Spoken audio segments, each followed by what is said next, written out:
আসসালামু আলাইকুম। বিসমিল্লাহির রহমানির রহিম। সূরা আনানাম। কেননা তোমরা আল্লাহর উপর অন্যায় বলতে আর তার আয়াতসমূহে অবজ্ঞা করতে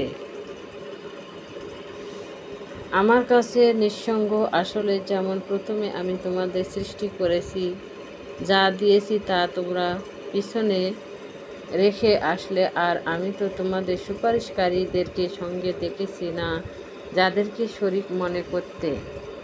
তোমাদের সম্পর্ক আজ ছিন্ন, তোমাদের ধারণা নিষ্ফল হয়েছে। নিশ্চয়ই আল্লাহ বীজ ও আটি অঙ্কুরিত করেন, তিনি বের করেন জীবিতকে মৃত হতে এবং জীবিত হতে মৃতকে, তিনি আল্লাহ। অতঃপর তোমার কোথায় বিভ্রান্ত হয়ে যাচ্ছ, অতঃপর তিনি ভোর বিদ্রোহকারী, আর তোমাদের বিশ্রামের জন্য গণনার জন্য সূর্য চন্দ্র তিনি সৃষ্টি করেছেন। এসবই প্রত্যাপনশালী ও মহাজ্ঞানী নির্ধারণ।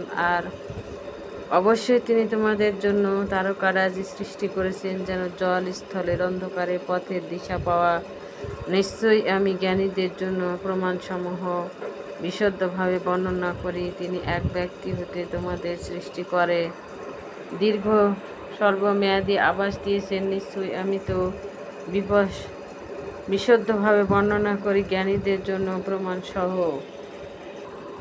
তিনি আকাশ থেকে বৃষ্টি বর্ষণ করেন, অতঃপর তা দিয়ে আমি নানান উদ্ভিদ উৎপন্ন করি। তা হতে সবুজ পাতা উদ্ভিদ করি, তা থেকে ঘন শস্য দানা উৎপন্ন করি। আর খেজুর গাছের মাথি হতে ঝুলন্ত খেজুরের গোছা বের করি। আঙ্গুরের বাগান, জাইতুন ও আনার, যাহা পরস্পর সদৃশ্যযুক্ত, ও বিভিন্ন গাছের ফলের প্রতি লক্ষ্য করুন, যখন তা ফলবান হয় আর যখন তা পাকে। নিশ্চয়ই এতে নির্দেশন আছে মুমিনদের জন্য। তারা জিনকে আল্লাহর শরীক বানায়, অথচ তিনি তাদেরকে সৃষ্টি করেছেন, আর না জেনে তার জন্য পুত্র কন্যা আরোপ করে। তিনি পবিত্র, আর তারা যা বলে তা থেকে অনেক ঊর্ধ্বে। তিনি আসমান ও জমিনের স্রষ্টা, কিভাবে তার সন্তান হবে, অথচ তার তো স্ত্রী নেই। সবকিছুই তিনি সৃষ্টি করেছেন, সব সম্পর্কে তিনি সর্বজ্ঞ। ও আল্লাহই তোমাদের রব, তিনি ছাড়া অন্য উপাস্য নেই। তিনি সবকিছুর স্রষ্টা, সুতরাং তার ইবাদত করো। তিনি সবকিছুর অধিকারী, তাকে কারো দৃষ্টি কর্তৃক করতে পারো না। তিনি দৃষ্টিতে আয়ত্ত করেন, তিনি সূক্ষ্মদর্শী জ্ঞানময়। অবশ্যই তোমার কাছে এসেছে রবের পক্ষ হতে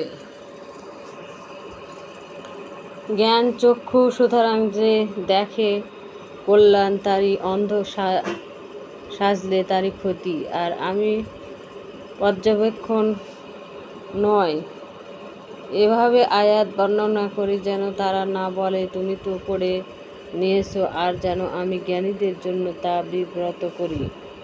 রবের পক্ষ থেকে প্রাপ্ত ওহীর অনুসরণ করুন। নেই কোনো ইলাহ, তিনি ছাড়া মুশরিককে এড়িয়ে চলুন। আল্লাহ চাইলে তারা শিরক করত না, আর আমি আপনাকে রক্ষক নিযুক্ত করিনি।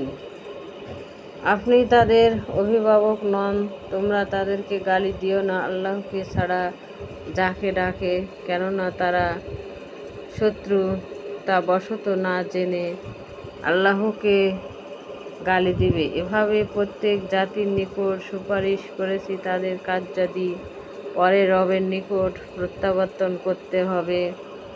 তখন তিনি তাদের কাজের খবর দিবেন। এবং কসম করে তারা আল্লাহর নামে এবং বলে, যদি তাদের নিকট নির্দেশন আসত তবে অবশ্যই ঈমান আনত।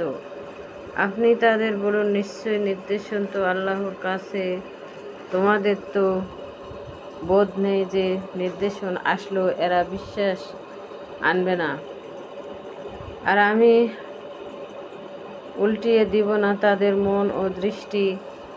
যেমন প্রথমে তারা ওতে ঈমান আনেনি, আর আমি তাদেরকে অবাধ্যতায় দিশেহারা অবস্থান ছেড়ে দিব।